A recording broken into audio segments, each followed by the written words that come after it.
تو یہ جب 4-5 دوستوں میں لڑائیاں ہو جاتی ہیں اتنی سی بات پہ, تو گھروں میں 1-1 سال 2-2 سال 10-10 سال سے جب پیسوں کے لین دین کا ہی نہ پتا ہو, تو وہ آپس میں نہیں لڑیں گے کیا؟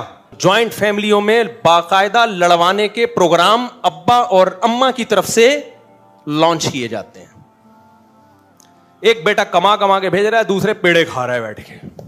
ایک سعودیہ سے پیسے بھیج رہا ہے اور دوسرا یہاں کیا کر رہا ہے, دوسرا بھائی یہاں پہ وہ لٹو کھیل رہا ہے, وہ اسنوکر میں پیسے اڑا رہا ہے. پتا کیا ہے جوائنٹ فیملی میں, ایک بہو استری چلا کے بھول گئی, بل کون دے رہا ہے؟ تمہارا باپ. صحیح ہے, الگ سے اس استری کا بل اس کا شوہر بولو نہیں دے گا. خوب سمجھ لو, شریعت میں پیسوں کے معاملات میں نہ باپ نہ ماں, پہلے معاملات کلیئر کرو, اس کے بعد باپ ہے, ماں ہے. باپ سے اچھا سلوک کرو.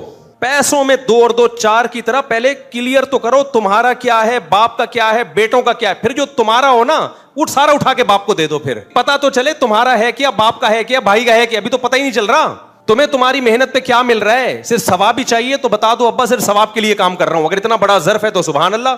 تم تو پیسوں کے لیے کام کر رہے ہو اور پیسے نہ ملیں تو اس سے آپس کا ریلیشن خراب ہوگا کہ نہیں ہوگا. میں نے کہا بھائی ابا سے جا کے پہلے معاملات سیدھے کرو. ابا سے بولو ابا میں جو اتنی خدمت کر رہا ہوں آپ کی کر رہا ہوں, بھائیوں کی فری پھوکٹ میں نہیں کروں گا. ایک دفعہ میرے سامنے آئے سارے داڑھی والے بھائی, ابا بھی تبلیغ میں وقت لگا ہوا, داڑھی, سارا علماء صلحاء کا خاندان. یہ بہت ہو رہا ہے گھروں میں, خوب اس کو نوٹ کر لیں اچھی طریقے سے. بیٹے نے کیا کیا, ابا کے کاروبار کو بہت آسمان کی بلندیوں تک پہنچا دیا. آپ کو پتا ہے جب سارے نالائق بھائی ہوتے ہیں شروع میں تو کچھ کرتے نہیں ہیں.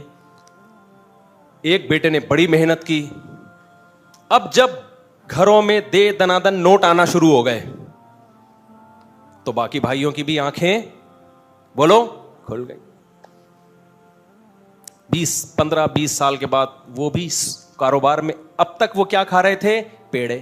مسئلہ سن رکھا تھا ابا نے کہ باپ کے کاروبار کو اگر کوئی بیٹا ترقی دیتا ہے تو وہ بیٹا باپ کے کاروبار میں پارٹنر نہیں بن جاتا, اس کاروبار کا مالک کون رہتا ہے, باپ.